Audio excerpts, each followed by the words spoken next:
Petit message avant que la vidéo commence, c'est juste pour vous prévenir que la vidéo avait un rythme qui était un peu lent, mais c'est parce que je prends le temps de vous expliquer étape par étape tout ce que j'ai fait, étant donné que c'est pas un digital painting en speed drawing classique, c'est légèrement différent, donc j'espère que ça vous plaira et surtout que ça pourra vous aider dans vos futurs dessins. Donc j'espère que la vidéo vous plaira, et si ça te plaît, abonne-toi. Allez, bonne vidéo. Et bonjour, il y a pas longtemps vous avez pu voir sur ma chaîne un speed painting de deux monstres qui a été proposé par Benjamin Serbé. En fait, j'avais participé à un défi où il fallait dessiner des monstres, et il se trouve qu'il en a fait un nouveau où il fallait dessiner un robot, plusieurs robots, d'animation de robots, un peu ce qu'on veut. Et du coup, bah déjà, j'ai pas trop voulu participer au début parce que j'aime pas forcément dessiner des robots, mais je me suis dit que ça pouvait être un très bon exercice et surtout que je commençais à avoir un peu d'inspiration pour ce sujet-là. Donc cette fois-ci, ce sera pas un speed painting, ce sera légèrement différent étant donné que j'ai déjà terminé le dessin au moment où vous pouvez voir cette vidéo. Vous pouvez voir d'ailleurs ici sur les côtés, là, tac, tac, tac, tac, tac, tac, tous les calques qui font mon dessin. Et je vais vous expliquer en fait étape par étape comment je m'y suis pris pour y arriver. Donc déjà, la première étape, le croquis. Au début, j'étais parti sur un robot qui était assis avec une batterie, en train de se reposer, il recharge sa batterie tranquille, et il est posé devant un feu.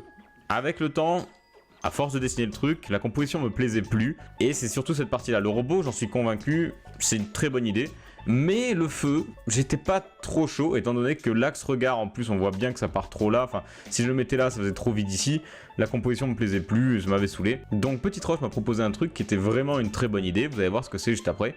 Donc la première étape, faire un croquis. Une fois que le croquis est terminé, je passe par-dessus avec un brush beaucoup plus dur, beaucoup plus épais et sans opacité, donc noir, pour faire les lines finales. Donc ça donne à peu près ça, le dessin final pour le robot, la batterie, le rocher. Par contre, pour ce qui est de la composition de gauche, Petite Roche m'a dit que ça pourrait être bien de faire un animal qui viendrait voir le robot en train de se reposer, et c'est vrai que le côté humain du robot ressort vachement grâce à ça. Et du coup, j'ai rajouté une biche. C'est comme si le robot était en train de se reposer et était en veille pendant qu'il rechargeait sa batterie et qu'un animal serait venu le rapprocher. Et ce qui fait un rapport humain, alors que c'est un robot, mais ça rend le truc beaucoup plus chaleureux qu'un tout simplement un feu de bois. Parce que l'idée du feu de bois, c'est de rendre le truc plus chaleureux, parce qu'un robot qui s'en fout de voir un feu de bois. Et du coup, la biche, ça me faisait un peu penser à Bastion avec son oiseau, donc je trouve que c'est une bonne idée. Une fois que j'ai dessiné mes lines terminées, à chaque fois, ce que je vais faire, peu importe le digital painting, ça va être de faire une base entière en aplat de couleurs pour chaque élément. Par exemple, la biche, je lui ai fait une base grise, le robot de même. Chaque élément donc a sa propre couleur. On voit bien que ici le robot est plus clair, la biche est plus claire et les deux éléments derrière sont plus foncés parce qu'ils sont moins importants. Mais vous allez voir que la batterie va ressortir en valeur grâce à d'autres éléments un peu plus tard. Une fois que j'ai fait ma première base de couleurs, je vais passer par-dessus en rajoutant une autre couche de gris.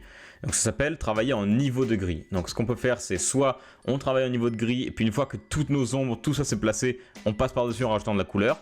Ou moi par exemple, ce que je vais faire là, c'est que je vais juste tout laisser en niveau de gris et par-dessus rajouter quelques touches de lumière. Pour chaque élément, je vais vous montrer ce que donne la première couche d'ombre. Donc pour le rocher, voilà. Pour la batterie, pareil, le robot et la biche. Donc vous pouvez voir que j'ai choisi de mettre une lumière qui vient de derrière, qui rend la composition un peu plus intéressante à ce niveau-là, qui le rend plus froid et qui rend la biche plus chaleureuse étant donné qu'elle est éclairée par la lumière, lui est de dos et en plus j'aime bien me prendre la tête avec les ombres et les lumières. C'est ce qui donne tout le volume à un dessin et j'adore faire ça. Donc pareil, une fois que j'ai fait la première couche, j'ai fait une deuxième couche d'ombre et de lumière. Donc on rajoute des ombres sur le robot pour avoir plus de contraste. Pareil pour la biche. Vous pouvez voir qu'il y a certains éléments où j'ai volontairement laissé un liseré plus clair sur les bords, au moins ça fait ressortir le volume et de toute façon si vous mettez un objet à la lumière, vous verrez qu'il n'y a pas qu'un seul côté de lumière, mais très souvent la lumière va passer de l'autre côté ou le traverser ou autre et apparaître très légèrement pour faire un contour à l'opposé. Et même si des fois ça le fait pas, c'est intéressant en digital painting de le faire pour faire ressortir tout un objet et son volume. Pour tous les éléments, une fois que j'ai fini de placer mes ombres, je place mes lumières. Donc là, j'ai choisi de mettre une lumière qui vient de derrière et qui est très bleu clair, qui est un peu turquoise. Ça n'a pas forcément de logique, mais c'est juste une couleur que j'aime beaucoup et je trouve qu'il rend vachement bien. Donc là déjà on peut voir que les lumières rendent beaucoup plus, ça rend un côté beaucoup plus frappant. Donc ici on va être attiré par le dos du robot, là où il y a beaucoup d'éléments que je voulais mettre en valeur. Là de toute façon on peut voir que le sujet est au centre de la composition. Le plus intéressant c'est ce regard ici, entre la biche et le robot. Et après ce qui est bien, ce que j'adore faire dans les compositions, c'est faire un sujet certes qui est intéressant et qui est mis en valeur, mais en plus faire beaucoup d'éléments de partout. Et en plus rajouter des petits clins d'œil, des petits détails qui font que c'est plus ou moins logique, que c'est cohérent, des petits fils qui pendent parce que ça reste un robot. Et par exemple, aussi ce qui est très important, c'est que là vous voyez un fond gris, je travaille jamais sur un fond blanc, je sais pas, j'ai l'impression que ça me fatigue trop les yeux, ça m'inspire beaucoup moins, je préfère avoir un fond légèrement grisé. Et là pour le coup, j'ai pas fait un fond détaillé, j'ai juste fait un dégradé de gris noir où on peut voir que la lumière, enfin il est un peu plus clair ici, plus foncé en haut parce qu'on s'en fiche d'en haut, donc l'œil va être attiré par cet endroit là. Et là je vais activer tous les cales pour que vous voyez le rendu final. Donc vous allez voir enfin la batterie, pourquoi je dis qu'elle est en valeur, parce que là clairement on ne la voit pas. Et voilà, donc là c'est le dessin terminé, c'est-à-dire que vous pouvez voir donc la lumière comme je vous ai dit au début, ici qui vient de dos, là. Et une deuxième source de lumière en dessous qui est assez intéressante, étant donné que c'est un sujet qui n'est pas forcément important. Mais le fait de le mettre en valeur ici donne une seconde source de lumière et une seconde lisibilité au dessin. Étant donné que de base on peut se dire ouais c'est juste un robot qui regarde une biche, mais on peut se dire voilà il y a une deuxième lisibilité, c'est-à-dire qu'au début on voit la biche et le robot, on se dit ah bah ok d'accord.